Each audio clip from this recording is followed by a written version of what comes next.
Okay, here we go. I was able to get in touch with someone else who I went to high school with, who now lives in Richmond, and they had saw the video from the Pop the Balloon show. So they had reached out to someone I knew, the telephone kind of game thing, and I was able to get in touch with them, and they knew the other one of the other people. So I now have another number for Anthony, and I'm going to give him a call right now and see if I can get him on the line. Got my questions right here, and I think I'll be able to convince him, and then we'll move on to the next person and try to get all three of those gentlemen back together, because there's so many questions, there's so many comments, the internet's going crazy, and they want to know more about these guys, and I want to be able to get the word out there to you. All right, let me give him a call right now. Hello.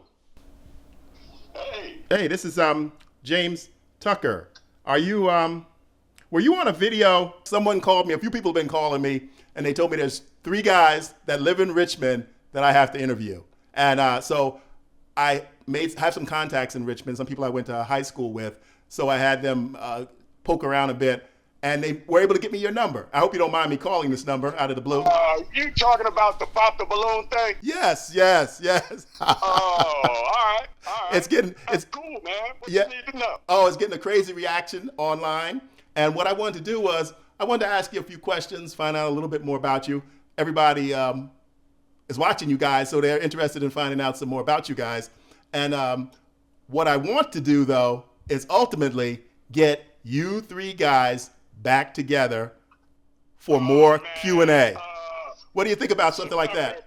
Like, I really would not like to do anything with them 2 characters anymore. Oh, seriously, come on. The internet is loving you guys. They're eating it up. So this would be something that really would be a big hit, and it could lead to other possibilities. I have ideas already. My mind is like is rolling around with ideas for you guys. Your characters were so unique and so open and so, come forward with your thoughts and ideas that I thought this would be a great show. You don't really get to see many people who are confident enough to speak their mind, regardless of what fallout it may have. So we don't have to get to that right now, but let me ask you a few questions. Would you mind answering a few questions? Nothing too. My pleasure, my brother. My pleasure. Okay, nope, nothing too personal or dealing down into your private life. Let's start with a basic question. Where are you originally from? Are you a native of Virginia? No, I'm not. I'm not a native of Virginia. Oh, where'd you move from? Where'd you come from originally? Originally, I just leave it at I'm not from Virginia. Okay. I moved around quite a bit throughout my years. Oh, okay. I won't pressure you. See, I'm not the kind of interviewer. It's where you at. You know what I'm saying? Yes, I got you. Yeah. Here's another one. Describe would you feel free about talking a little bit about your childhood and and how you grew up? I had a wonderful childhood. I had wonderful parents. They were fantastic. I had no issues. I have wonderful siblings. I have a wonderful family. Oh, great to hear that. Oh, yeah. Tell me, here's a question that I asked. And I didn't tell you too. I already interviewed Vic, and he was on the fence about doing it again. But I told him I wanted to talk to you other guys too and see if I could make this happen. Like I said, I've had so many people contacted me. They know I do interviews, and I do interviews with people who are open to speak and talk and are not worried about being politically correct.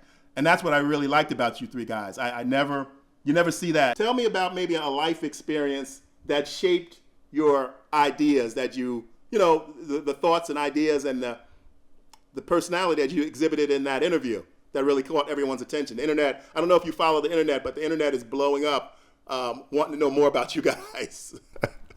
I don't really follow attention, but friends of mine, and I have to admit, I did peek at some of that stuff. But I graduated high school. Like I said, I had great parents. They were really insistent on going off to college.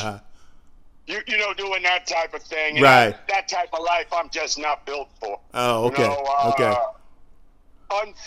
Fortunately and unfortunately, however you want to look at it, I chose the life that I led.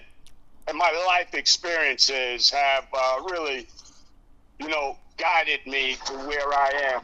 I have a gang of life experience. What are you trying to accomplish with this? Are you trying to get me back on that show? Yes. Go ahead with your questions, bro. Yeah, I really would. I mean, I really would like to get you three together. The little bit that we had there was kind of short. It was great.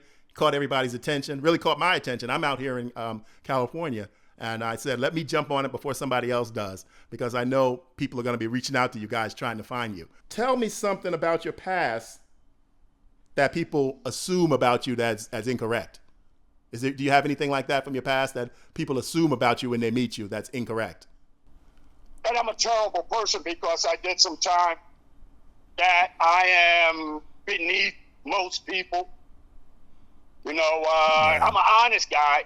You know, I tell the truth about my past, and most people misjudge me by that. Right. I did some videos out here with this program, a re-entry program. And what they do is they help people that are returning back to society who may have done time, and they did their time, they served their time, and so they're coming back into society. It's called a re-entry. So that's a big program. So I do understand what you're talking about. Does that still affect you these days? Somewhat. I'm not looking for a job. So on that aspect, I have no issues. Okay. I just got my voting rights back here in the state of Virginia about 3 years ago.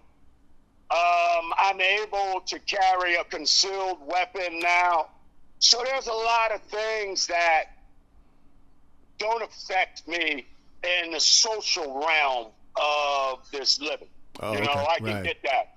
Where it affects me most is when I'm honest with people about my life.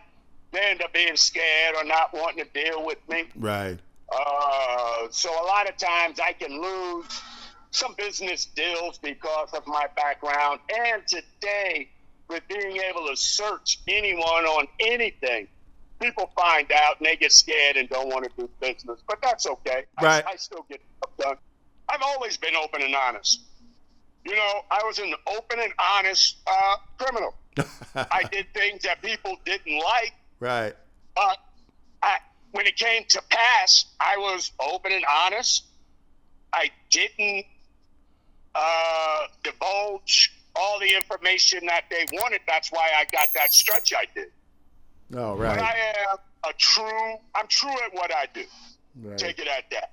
And I appreciate that. Again, you were kind of the voice of reason between the three. I don't know about the background, man. I mean about getting together with them other cats. I really have to think about that. Yes, you don't have to answer me now, but all I ask, just like I asked the other gentleman, just have an open mind. Think about it a little bit, because I think these questions and the way you guys answer questions is something that is not in the mainstream. It's not even here on internet, on YouTube. You know, people are always afraid to say something that might ruffle feathers or step on toes.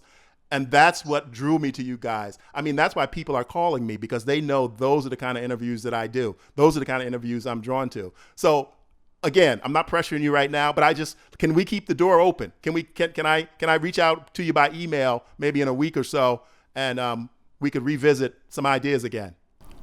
Oh, for sure. For sure. Okay. And the reason that people are afraid to speak up because they got stuff to lose. Right. I ain't got nothing to lose, bro. You know, I don't have nothing to lose. You know what I'm saying? Right. Okay. And I speak what's on my mind. Nice meeting you. Thankful call. Hope we can meet one day, man. All right. Yes. Let's keep that. So that was my interview with the second gentleman, Anthony. And so I think I'm making progress. I made more progress with him than I did with the first person, Vic. And so I think this is going to happen. I don't know when. I'm going to keep on him. I've been putting out calls to other people to get me the last person. It's going to happen, and we're going to get this online for you guys. I know I can convince them. You know, I'm not going to pressure them. I got to ease into it. And I'm going to fly out there to Richmond, going to interview them, and I've got tons of possible ideas for them that we can continue to interview them, ask questions, get answers, straight talk, and again, I'll see you on the next one.